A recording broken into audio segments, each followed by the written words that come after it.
వచ్చే question, sir నేను అనుకోకుండా అన్‌ప్రొటెక్టెడ్ సెక్స్ చేశాను. నాకిప్పుడు భయమేస్తుంది.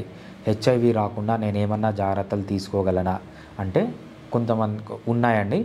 సింపుల్‌గా మీరు చెప్పాలంటే మీరు అన్‌ప్రొటెక్టెడ్ సెక్స్ లేకపోతే ఏదన్నా మీకు డౌట్ వచ్చిందనుకోండి, హెచ్ఐవి వల్ల రేజర్ వాడినా, ఏది వాడినా, లేకపోతే టాటూస్ ఏయించుకున్నా, లేకపోతే డిఫరెంట్ మోడ్స్ ఏ విధంగాన్నా మీకు హెచ్ఐవి ఎక్స్‌పోజ్ అయ్యారు అని మీకు డౌట్ వస్తే చాలు. ఎక్స్‌పోజ్ కావాల్సిన అవసరం లేదు. ఎక్స్‌పోజ్ అయ్యాము అని డౌట్ వస్తే మీరు చేయాల్సింది ఏంటంటే వితిన్ 72 అవర్స్ 72 గంటల లోపల మనకు పోస్ట్ ఎక్స్‌పోజర్ ప్రొఫైలాక్సిస్ అని ఒక ట్రీట్మెంట్ ఉంటుందన్నమాట. ఇది ఏ హెచ్ఐవి స్పెషలిస్ట్ దగ్గరికి వెళ్ళినా మీకు ఈ ట్రీట్మెంట్ ఇస్తారు. మీరు 72 గంటల లోపల ఈ ట్రీట్మెంట్ స్టార్ట్ చేస్తే, అంటే 72 గంటల లోపల స్టార్ట్ చేయాలి. 28 రోజులు తీసుకోవాలి. 28 డేస్ రెజీమ్ ఉంటుంది. 28 డేస్ గాన మెడిసిన్ తీసుకుంటే మీకు హెచ్ఐవి ఉన్నా, అంటే హెచ్ఐవి మీ బాడీలోకి ఎంటర్ అయినా అది మల్టిప్లై అయ్యే ఛాన్స్ చాలా తగ్గిపోతుంది. చాలా ఎఫెక్టివ్‌గా పనిచేస్తుంది మెడిసిన్. 72 గంటల లోపల స్టార్ట్ చేయాలి. 28 రోజులు తీసుకోవాలి. తీసుకుంటే దీన్ని పోస్ట్ ఎక్స్‌పోజర్ ప్రొఫైలాక్సిస్ అంటారు. మీకు హెచ్ఐవి వచ్చే ఛాన్స్ చాలా తగ్గిపోతుంది. మీకు జీవితంలో హెచ్ఐవి రాదనమాట. 72 గంటల్లోనే అని కాదు, 72 గంటల కంటే తక్కువ, ఎంత తక్కువ వీలైతే. ఫర్ ఎగ్జాంపుల్, మీరు అనుకోకుండా ఒక ఆమెతో సెక్స్ చేశారు. సో సెక్స్ చేసి గంట అయ్యుండొచ్చు, 10 నిమిషాలు అయ్యుండొచ్చు, 2 గంటలు. ఎంత త్వరగా స్టార్ట్ చేస్తే ఈ పోస్ట్ ఎక్స్‌పోజర్ ప్రొఫైలాక్సిస్ అనే ట్రీట్మెంటు మీకు అంత ఎఫెక్టివ్‌గా పనిచేస్తుందన్నమాట. 72 అవర్స్ లోపల తీసుకోండి. అంతేకాదు 6 అవర్స్ కానీ, 2 అవర్స్ కానీ, 3 అవర్స్ కానీ, మేబీ 20 మినిట్స్ కానీ, 10 మినిట్స్ కానీ, హాఫ్ అన్ అవర్, ఎంత త్వరగా మీరు ఈ పోస్ట్ ఎక్స్‌పోజర్ ప్రొఫైలాక్సిస్ స్టార్ట్ చేస్తే సో అంత ఈజీగా మీకు అంత ఎఫెక్టివ్‌గా ఇది పనిచేస్తుంది. సో 72 గంటల తర్వాత తీసుకోవచ్చు, బట్ అంత ఎఫెక్టివ్‌గా పనిచేయదనమాట. సో 72 గంటలు అనేది మీరు ఎక్స్‌పోజ్ అయిన తర్వాత చాలా ఇంపార్టెంట్. ప్రతి ఒక్కరు గుర్తుపెట్టుకోండి. హెచ్ఐవి ఉన్నవాళ్ళు, లేని వాళ్ళు, రిస్క్‌లో ఉన్నవాళ్ళు, లేని వాళ్ళు. ఎందుకంటే ఏ క్షణంలో ఏదన్నా జరగచ్చు. కానీ ఈ ఇన్ఫర్మేషన్ మీ దగ్గర ఉంటే మిమ్మల్ని మీరు ఈజీగా ప్రొటెక్ట్ చేసుకో. నాకు హెచ్ఐవి లేదు, నేను లవ్ చేసిన అబ్బాయికో లేకపోతే నేను లవ్ చేసిన అమ్మాయికో హెచ్ఐవి ఉంది, మేమిద్దరూ పెళ్లి చేసుకోవచ్చా? లేకపోతే సార్ నాకు హెచ్ఐవి ఉంది, నేను లవ్ చేసే అమ్మాయికి హెచ్ఐవి లేదు, లేకపోతే అబ్బాయికి హెచ్ఐవి లేదు, మేము పెళ్లి చేసుకోవచ్చా? మేము ఒకరినొకరు వదిలి ఉండలేము. లేకపోతే సార్ హెచ్ఐవి ఉందని తెలియకుండా పెళ్లి చేసుకున్నాం. సో అబ్బాయికి తెలియదు, అమ్మాయికి తెలియదు, ఇద్దరిలో ఎవరికన్నా ఒకరికి హెచ్ఐవి ఉంది. ఇంతకంటే కామన్ కేస్ ఏంటంటే హెచ్ఐవి ఉందని చెప్పకుండా పెళ్లి చేసుకుంటాం. చాలా కేసెస్ వస్తాయి మన దగ్గర. అలా చేయకూడదు, మంచిది కాదు. హెచ్ఐవి ఉన్నవాళ్ళు కంపల్సరీ చెప్పే పెళ్లి చేసుకోవాలి, చెప్పకుండా పెళ్లి చేసుకోకూడదు.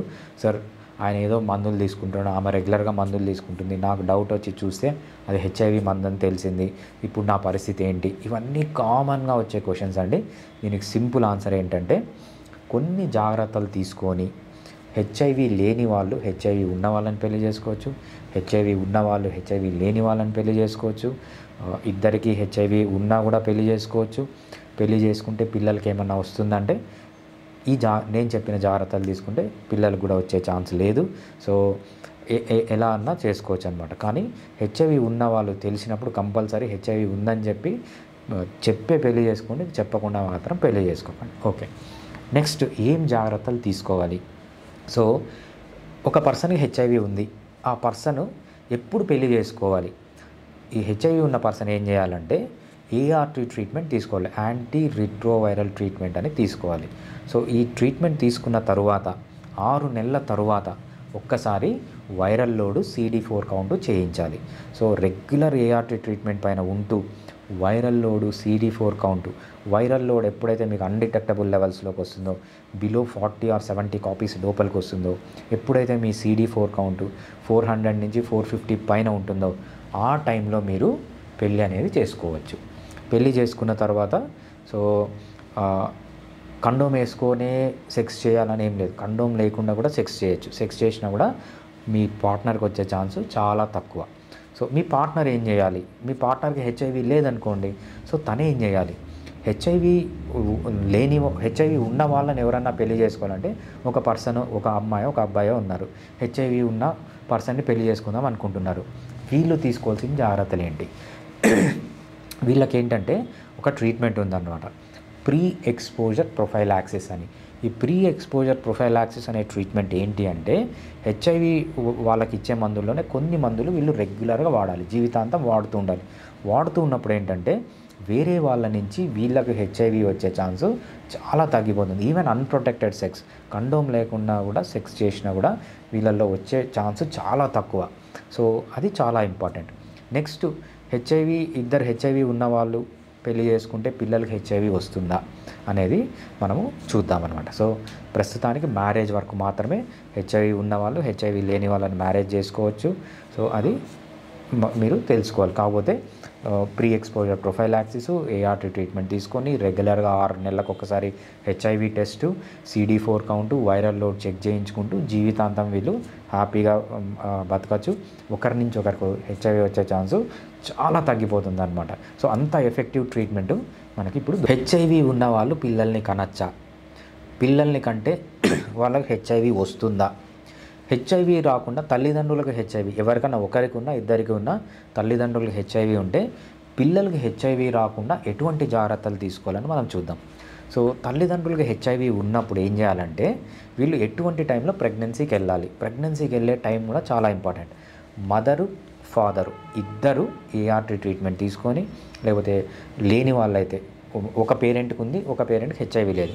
హెచ్ఐవి లేని పేరెంట్ ఏం చేయాలంటే ప్రీ ఎక్స్పోజర్ ప్రొఫైలాక్సిస్ ట్రీట్మెంట్ పైన ఉండి వాళ్ళు viral load, CD4 count, HIV test చేయించుకొని నార్మల్గా ఉన్నప్పుడు, అదేవిధంగా హెచ్ఐవి ఉన్న పర్సన్ రెగ్యులర్గా ఏఆర్టీ ట్రీట్మెంట్ తీసుకుంటూ viral load, CD4 count, viral load ఎప్పుడైతే అన్డిటెక్టబుల్ లెవెల్స్ 70 to 40 కాపీస్ కంటే తక్కువ అయిపోతుందో, CD4 కౌంట్ 400 లేకపోతే 450 కంటే పైన ఉంటుందో ఆ టైంలో వీళ్ళిద్దరూ కలిసి పిల్లలు పుట్టచ్చు అనమాట. లేదు ఇద్దరికి హెచ్ఐవి ఉందంటే ఇద్దరు ఏఆర్టీ ట్రీట్మెంట్ పై నుండి యాంటీ రిట్రోవైరల్ ట్రీట్మెంట్ పై నుండి CD4 కౌంట్ అనేది 450 to 400 కంటే ఎక్కువ ఉన్నప్పుడు, వైరల్ లోడ్ అనేది 40 to 70 కాపీస్ కంటే తక్కువ ఉండి అన్డిటెక్టబుల్ లెవెల్స్లో ఉన్నప్పుడు ఆ టైంలో వీళ్ళు కలిసి పిల్లల్ని కనొచ్చు అనమాట. పిల్లల్ని కంటే ఏమవుతుందంటే వీళ్ళకి హెచ్ఐవి వచ్చే ఛాన్స్ చాలా తక్కువ, ఆల్మోస్ట్ రాదని చెప్పచ్చు అనమాట. ఇది కన్సెప్షన్కి ముందు అంటే కలవకు ముందు.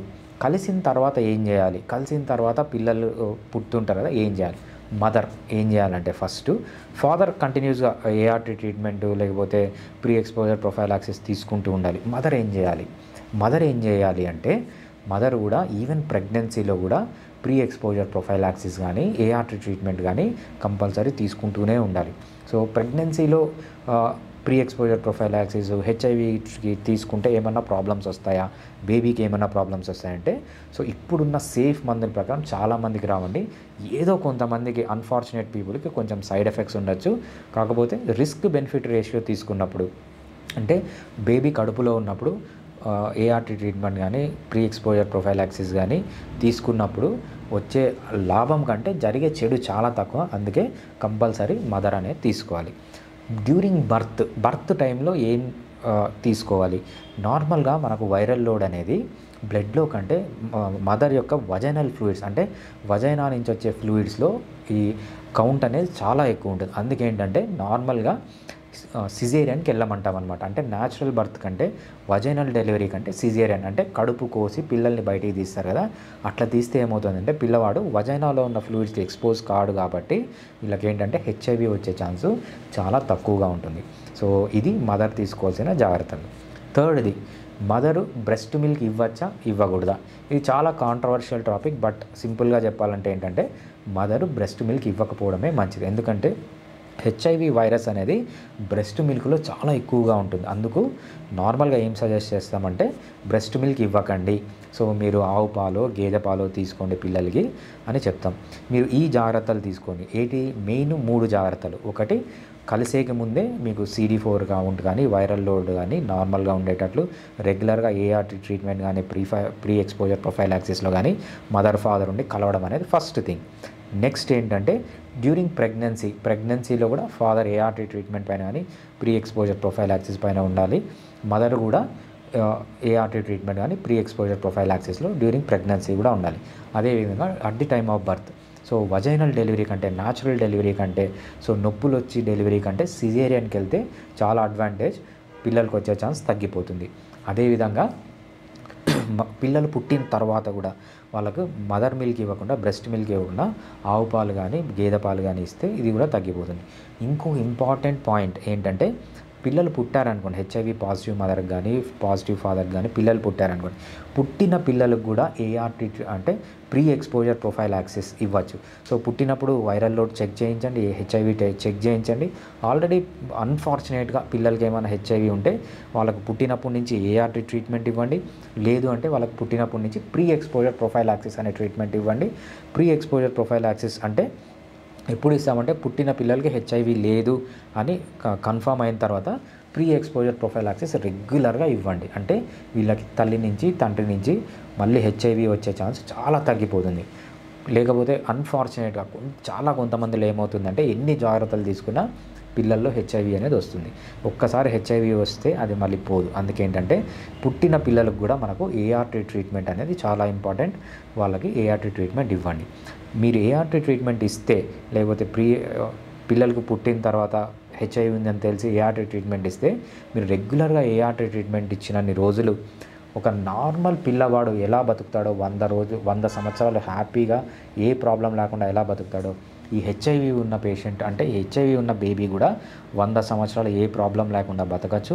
డిఫరెన్స్ ఏంటంటే, హెచ్ఐవి లేని వాళ్ళు మెడిసిన్స్ తీసుకోరు, వీళ్ళు మెడిసిన్స్ రెగ్యులర్గా జీవితాంతం తీసుకోవాల్సిందే. ఏ దొంగ బాబా, ఏ ఫేక్ డాక్టర్ చెప్పినా కొన్ని రోజులు తీసుకొని వదిలేంటంటే అది మాత్రం నమ్మకండి. ఒక్కసారి హెచ్ఐవి వస్తే అది బాడీలోంచి పోదు. ఈ జాగ్రత్తలు తీసుకుంటే హెచ్ఐవి ఉన్న మదరు, హెచ్ఐవి లేని మదర్ కానీ, హెచ్ఐవి ఉన్న ఫాదరు, లేని ఫాదర్ ఇద్దరు కలిసి పిల్లల్ని కనొచ్చు. పిల్లలకి హెచ్ఐవి వచ్చే ఛాన్స్ చాలా తక్కువగా ఉంటుంది.